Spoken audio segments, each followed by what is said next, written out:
I got a Y Combinator interview without writing a single line of code, but I got rejected. In this video, I'm going to show why I got rejected, what I learned from the journey, and what I would do differently if I was building a no-code app again. Hey, I'm Arjun, CEO and founder of Doula.com, a venture-backed, YC-backed startup here in New York City that's raised over $13 million.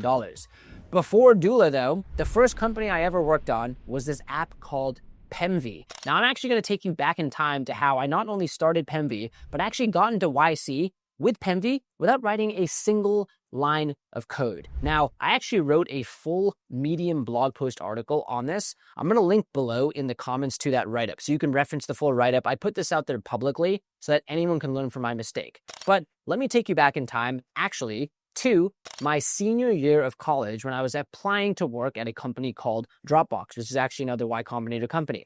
And one of the application questions said, at Dropbox, we have this thing called Hack Week, which is where you can work on any project or idea you have in mind. What would you build? I pitched an idea called Pemvee, which was a social fitness app. It was a way to coordinate and plan workouts with friends. The idea being the group chat's sometimes a mess and there isn't an app like Instagram where I can post pictures of my workout. What if I combine the two? So I could coordinate workouts with friends and then we could post cool pictures of doing the workout or content to sort of track our workouts over time. So I pitched the idea and then you know what I did for the next 3 years? Nothing. I actually went to Dropbox. I didn't spend any time hacking on the idea. But here's the thing. In the back of my head, I kept thinking, why doesn't this exist? Someone else is going to build it. Why doesn't this exist? And I actually left Dropbox and signed a job offer at a different startup in LA. I still didn't have the conviction to go all in. But then it was actually during that time period when I was transitioning roles when I told myself, crap, if I don't try this now, it's going to live in my head forever. So I reneged on the offer and said, I'm going to try to build this app. Now, here's the problem. I wasn't an engineer. Now, the cool thing though is in this day and age, there are so many tools you can use, no-code tools to actually build a prototype and app. So I used this tool called Glide Apps and I built a completely no-code prototype where I onboarded users and was actually able to apply to YC.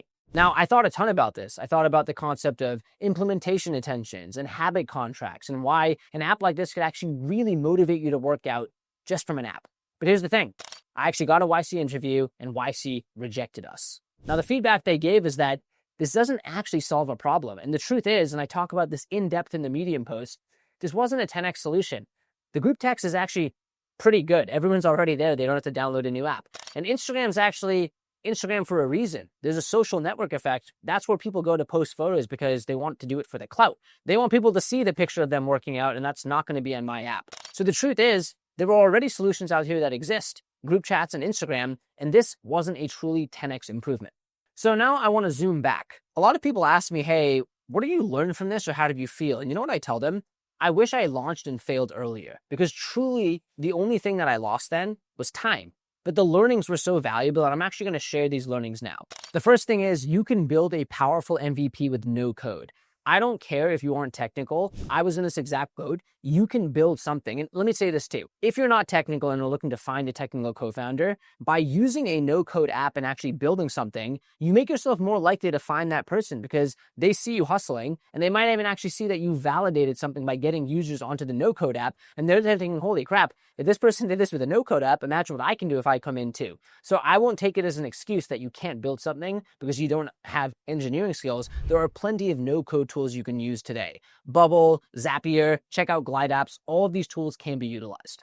Number 2, solve hair-on-fire problems. I talked about this in the essay, but one of the beautiful things about Pemvee was that it solved the problem I had. And I think oftentimes that's actually a great way to come up with startup ideas. If it solves a problem for you, even if it solves no one else's problems, you've solved the problem for someone, yourself, the most important person. But then if you can solve it for one person, you can solve it for 2 people. This is actually the same logic we took at Doula. If you can do it for 1 person, let's do it for 2. If you can do it for 2, let's do it for 10. If you can do it for 10, let's do it for 100, and here we are 10,000 founders later. So again, it is possible to iterate here, but the learning here is it has to be a hair-on-fire problem. I'll give you an analogy here. There are problems that are vitamins or painkillers. If you break your arm and can't sleep, you're going to take your pain meds. You're not going to forget to take them. But if you have some vitamin D or fish oil tablets that your doctor recommended you take, you might forget to take those and you're going to be completely okay. You're going to be able to sleep. So you want to build something that's solving a problem for someone, which is similar to that painkiller for their broken arm, not a nice to have like a fish oil tablet or vitamin D. By the way, take your vitamin D or fish oil if you need it. Number 3, interviews don't mean product market fit. I talk to a ton of customers and here's the thing. Customers can delude you. they don't want to hurt your feelings. I learned this the hard way because I asked so many friends and family, hey, what do you think about the app? And they all said, hey, this sounds cool. But the ultimate punch in the face or bucket on my head of water was when I put it out into public and I tweeted it on social media. It went viral for my standards, but when new people who I'd never talked to before came onto the app, not a single person retained. And that's because they didn't have any allegiance to me. It was just stone cold clear. The app didn't provide value to them, so they didn't retain with the app. This is why interviews don't mean product market fit or traction. And this is why I strongly recommend go outside your immediate circle. Ask strangers. If you can get unaffiliated strangers to pay or use your app, that is when you are onto something. Even though Pemvee failed, it was still a huge, massive win for me. And there are so many things I learned by taking action. I learned how to use no-code apps. I learned how to post a viral thread on Twitter. I learned how to write on Medium. I learned how to talk to users and get rejected. I learned how to shut down a company. And I love this image of this messy line, which is life. And so many times we think that the journey looks like this, but oftentimes it looks like this and you can only connect the dots in hindsight. Pemvee led to doula. Was that the plan? Absolutely not. But here we are today with a company that's formed over 10,000 LLCs for founders in over 175 countries. So all I'd say is just remember, take action. You can get pretty far with a no-code tool, and don't give up. If you keep staying in the game and shipping, you never know how the dots will connect, but they always do. Now, if you were building, I would love to be a small part of the journey. This is exactly why we built Doula, to be your ultimate business back office, formation, bookkeeping, and tax. You can head down below, click schedule a demo. We would love to help be a part of your journey. Also, if you found value in this video, please like, subscribe, turn on notifications. I put out content like this on the regular. Thank you so much for watching. I hope you found value. I'll see you in the next video.